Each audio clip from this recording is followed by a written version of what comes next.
नमस्कार. मी भाऊ तोरसेकर. तुम्ही बघत आहात प्रतिपक्ष.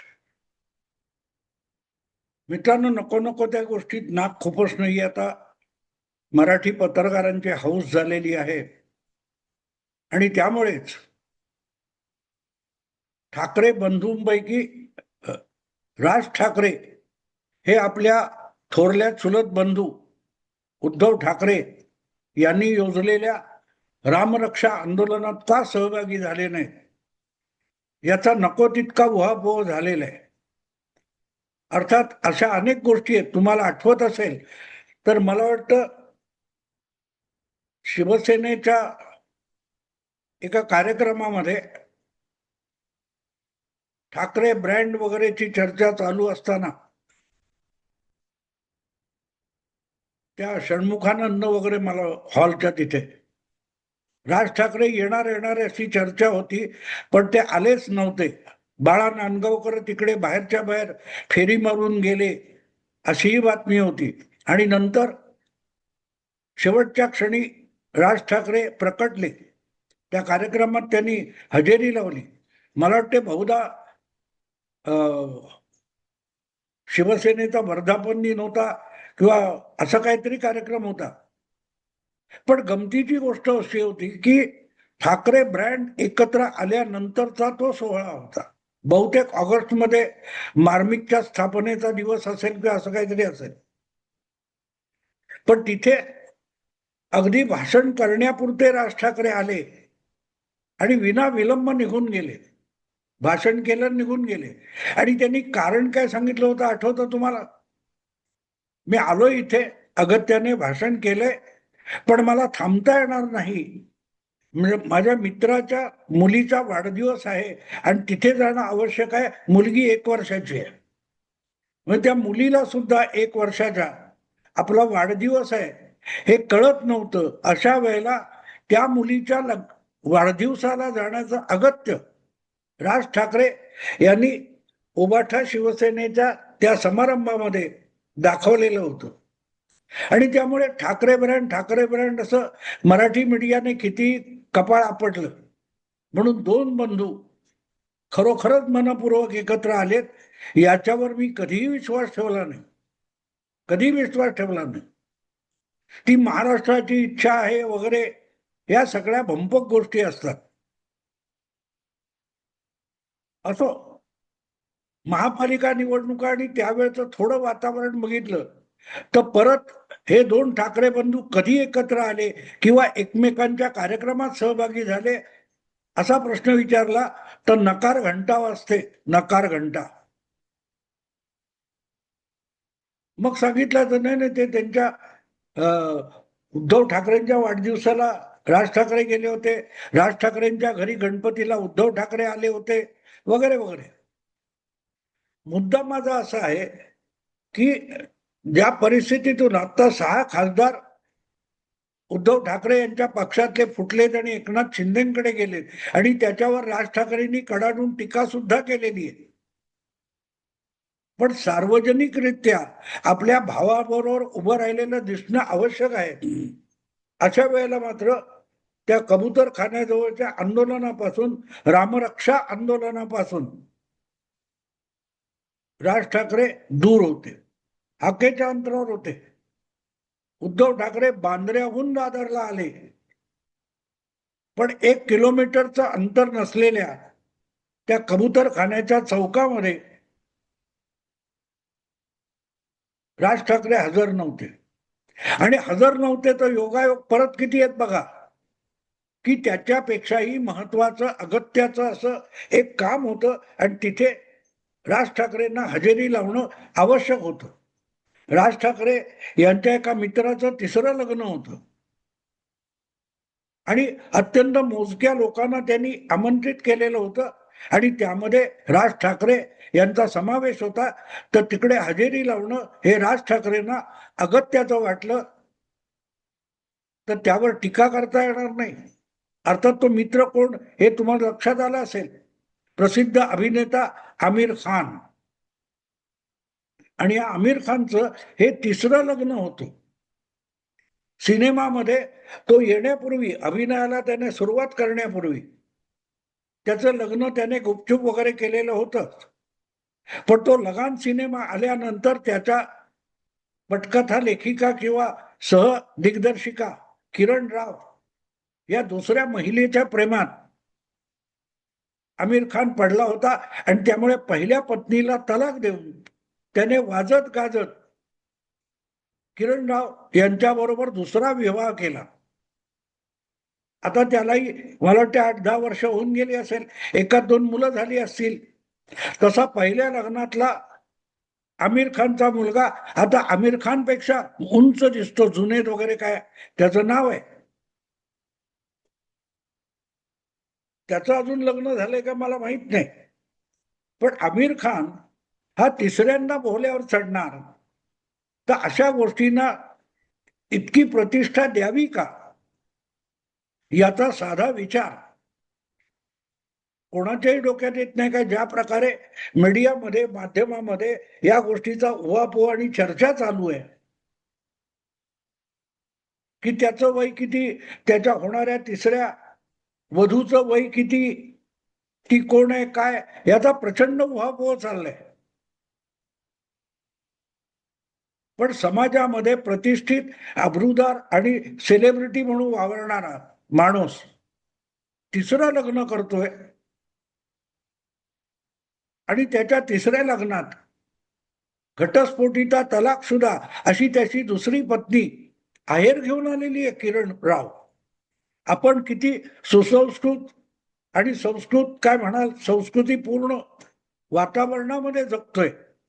आजकाल तुम्हाला माहितीये की अमित साटम हसला कसा, आणि तो हसणं म्हणजे निर्लज्जपणाचा कळस आहे, अशी डिबेट झाली आपल्या मराठीमध्ये आणि आपल्या समाजामध्ये. अशा वेळेला आमिर खानच्या या तिसऱ्या लग्नाचं कोड कौतुक करणाऱ्या त्याच मीडियाला लाज वाटली नसेल तर त्याला निर्लज्जपणा म्हणायचं की काय म्हणायचं. ही सभ्य समाजातली प्रतिष्ठित अशी गोष्ट आहे का की जो समाजामध्ये परफेक्शन मॅन वगैरे म्हणून ओळखला जातो, त्याचं परफेक्शन किती आहे की त्याला एक लग्न सुद्धा परफेक्ट करता आलं नाही आणि ही इज परफेक्शनिस्ट. आपण जितके जितके अधिक प्रगत होत चाललोय, पुरोगामी होत चाललोय, तितके तितके आपले शब्दकोश किती वेगाने बदलत आहेत की ज्याला एकही लग्न आणि संसार परफेक्ट करता येत नाही, he is suppose to be a perfectionist. असो. आणि माझ्या डोक्यात हा विषय 2 दिवसापासून घोळत होता की राज ठाकरेंनी ठाकरे ब्रँडसाठी तरी रामरक्षा आंदोलनात सहभागी व्हायला पाहिजे होतं. ते आंदोलन खरोखरच हेतुपुरस्सर आहे का, त्याच्या मागे काही मतलबी आहे का, सगळं बाजूला ठेवा. त्यापेक्षा ठाकरे ब्रँड महत्वाचा आहे. एकनाथ शिंदे यांनी शिवसेना हे नाव पळवलं आणि धनुष्यबाणी निशाणी पळवली, याचा राग उद्धव ठाकरेंपेक्षा राज ठाकरेंना अधिक आहे. बाळासाहेबांनी मेहनतीने मिळवलेलं निवडणूक निशाणी होती वगैरे वगैरे ते सांगतात.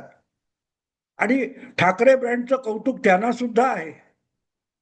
मग आज आपल्या थोरल्या भावाला गरज असताना आपण लक्ष्मणासारखे त्याच्या त्या रामरक्षा आंदोलनाला हजेरी लावावी, एवढं सुद्धा सौजन्य राज ठाकरे यांच्याकडे का नव्हतं. तुम्हाला माहिती आहे ना रामकथा, रामायण. रामायणामध्ये रामाच्या सावत्र आईने त्याचा राज्याभिषेक व्हायचा होता, त्यात खोडा घातला आणि आपला पुत्र भरत याला राजा करावं अशी दशरथाला अट घातली आणि ज्याचा राज्याभिषेक होणार होता त्या रामाला वनवासात पाठवलं. तेव्हा चिडलेला लक्ष्मण आपल्या सावत्र आईवर सूड वगैरे घ्यायला निघाला होता, पण रामानेच त्याला शांत केला आणि तो लक्ष्मण आपल्या थोरल्या भावाची साथ द्यायला राजवाडा सोडून वनवासात गेला, सीतामाई आणि प्रभू श्री रामचंद्राबरोबर. आठवतं ना ही कथा, साधारण आठवत असेल. निदान रामरक्षा म्हणणाऱ्यांना तरी ही कथा माहिती असायला पाहिजे. आणि म्हणूनच तर चर्चा आहे की राज ठाकरे हे आपल्या थोरल्या भावाच्या एका 2-3 तासाच्या आंदोलनासाठी पावसात भिजायला हजर का राहिले नाहीत. थोरला म्हणजे उद्धव आणि धाकटा म्हणजे राज ठाकरे. तर मग लक्ष्मणासारखी आपल्या बंधूला मदत करायला राज ठाकरे का आले नाहीत, हा प्रश्न पडणार ना. तो बंधू 14 वर्ष वनवासात काय 12 वर्ष वनवासात जातो आपल्या बंधुप्रेमासाठी. आणि इथे ब्रँडचं प्रेम, बंधुप्रेम हे सगळं गुंडाळून राज ठाकरे हे आमिर खानच्या तिसऱ्या लग्नाला जातात. तुम्ही म्हणाले भाऊ परत परत तिसरा लग्न का म्हणताय. हा विचार माझ्या डोक्यात घोळत असताना मला एकदम लक्षात आलं की राज ठाकरे हे राम भक्त नसावेत, किंवा रामापेक्षाही राज ठाकरेंना प्रभू रामचंद्राच्या पित्याविषयी जास्त भक्ती असावी,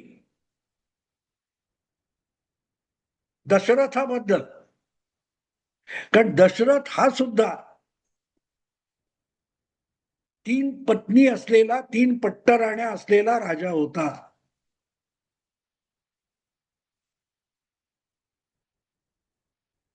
राम एक पत्नी एक बाणी एक वचनी. आता एक वचनी हा शब्द ना उद्धवना लागू होत, ना राज ठाकरेंना लागू होत. पण दशरथाच्या बाबतीत तुम्ही बघितलं तर दशरथाच्या 3 पत्नी होत्या. कौशल्याचा मुलगा तो राम, सुमित्रेचा मुलगा तो काय तो सॉरी कैकईचा मुलगा तो भरत, आणि सुमित्रा नावाची तिसरी पट्टराणी होती. तिला 2 पुत्र होते, शत्रुघ्न आणि काय असेल तो. हे मी एवढ्यासाठी सांगतोय मित्रांनो की तिसरं लग्न दशरथाचं, 3 राण्या होत्या आणि त्या एकत्र नांदत होत्या. आमिर खानच्या पहिल्या 2 बायका त्याच्याबरोबर नांदत नाहीत, म्हणून त्याने तिसरं लग्न केलंय. आणि त्यामुळे तिसरी पत्नी असणारा तो दशरथ व रामापेक्षाही राज ठाकरे यांचं दशरथ भक्ती अधिक असावी, आणि म्हणून रामरक्षा म्हणण्यापेक्षा ते तिसऱ्या लग्नाच्या अक्षता टाकायला गेले असावेत. आहे की नाही गंमत. मलाही हे डोक्यात विचार आला तेव्हा हसू आलं, ही काय प्रकार आहे.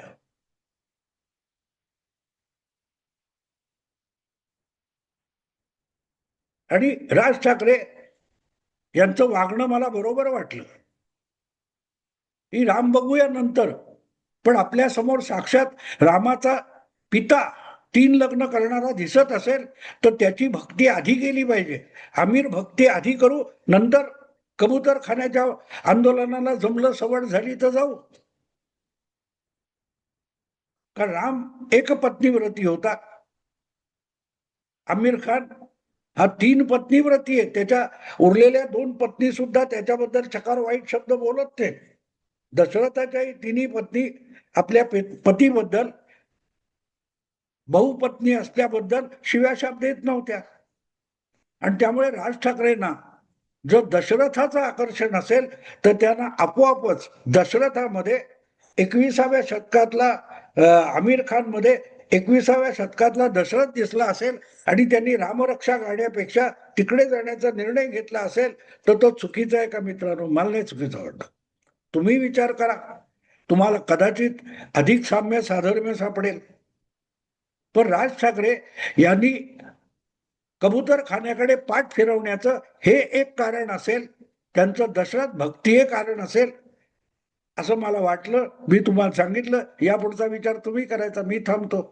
आवडलं लाईक करा, शेअर करा आणि प्रतिपक्षाला सबस्क्राईब करा. नमस्कार.